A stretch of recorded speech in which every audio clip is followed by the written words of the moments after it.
Do lawyers hate AI? Most people assume we want you to avoid it at all costs. But here's the truth. My law firm uses Gemini every single day. We just use it differently. We use it safely, and we built 10 hacks that keep our clients compliant while still getting all the benefits of AI. If you want your clinic to stay safe in 2026, this is the playbook you need.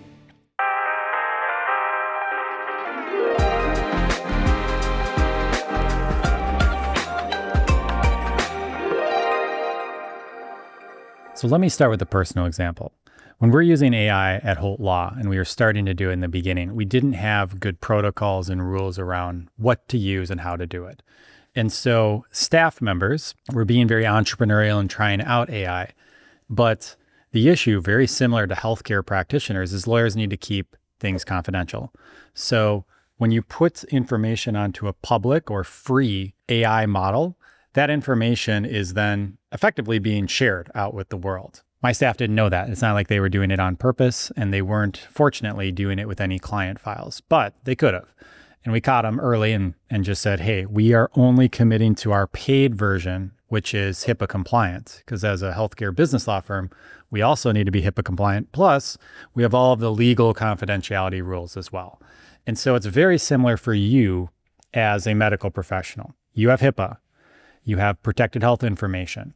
And what that means is you have this kind of dangerous, sensitive information that can't just be willy-nilly thrown into an AI tool. It generally needs to be a HIPAA compliant and paid premium version.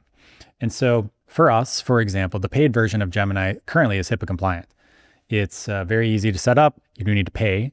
I'm unsure about the free version, nor will I comment, because it can change month to month. But the paid premium version of Gemini is currently HIPAA compliant.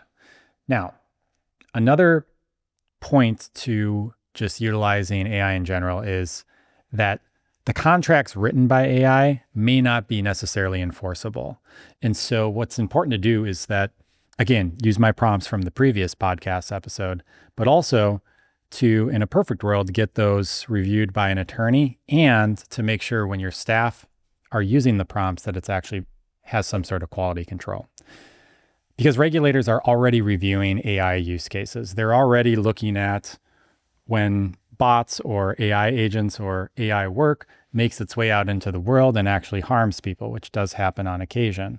AI is on everyone's minds, and I think personally that the public and news outlets are always looking for that next big breach or example. So don't be that example by following simple rules. The key one being awareness, right?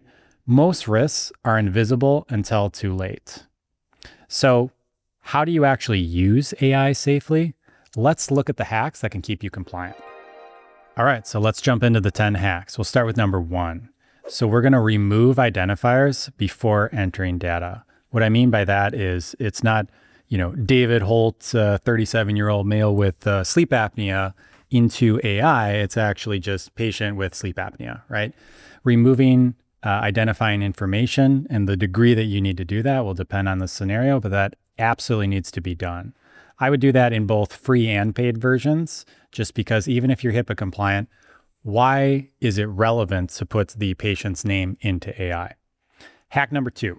So use AI only for drafts, not for final legal docs. So of course, I'm an attorney on a podcast. You're watching that. I get it. This is all really useful information, but I have to tell you at the end of the day, if you're just using AI, you have no one to hold accountable. You can't sue Google Gemini for a missed output that you put in as the prompt for not hiring an attorney. And so you don't have that accountability. It'd be the same if I didn't go into you to do my skincare or my procedures, or I didn't go see a doctor and I just Googled it online, and lo and behold, WebMD or even AI was wrong. And I went with their information, and my skin, burned off, and I have nobody to hold accountable but myself, right? So at the end of the day, use this only for drafts, not final legal docs. Okay, hack number 3, train your staff on safe prompt rules.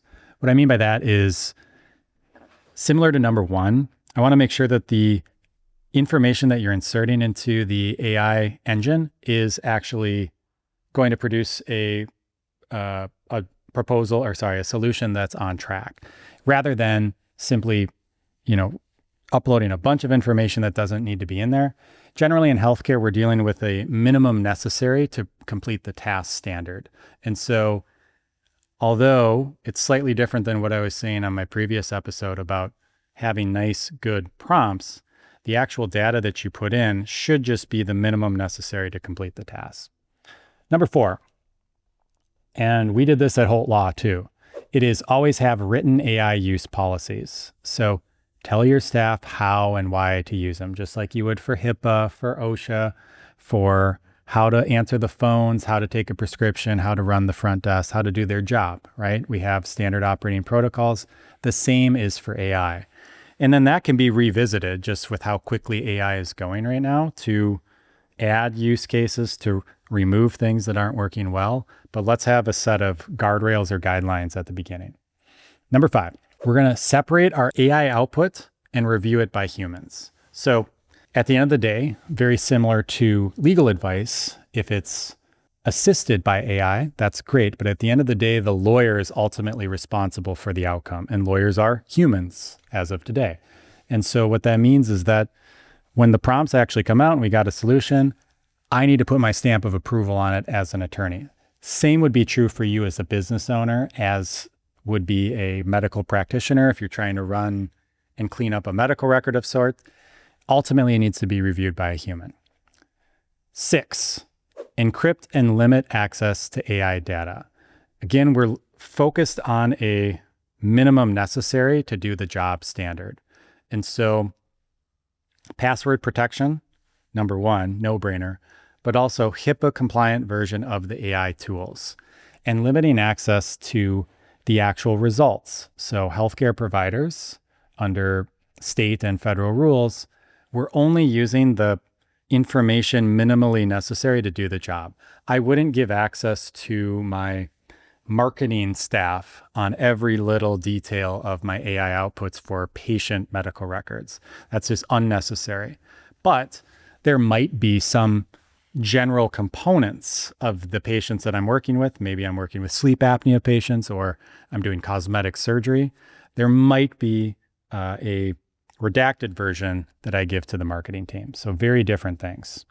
Number 7, hack number 7, document what the AI is actually used for. So what we're doing here is we're building a record of why we're using AI. We're being smart and intentional with it.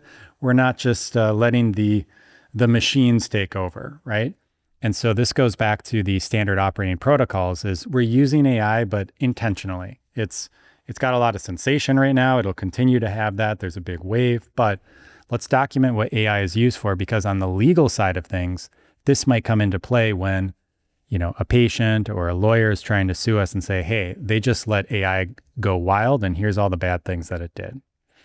Number 8, hack number 8, and very related to that, is you need to update the policies as regulations evolve.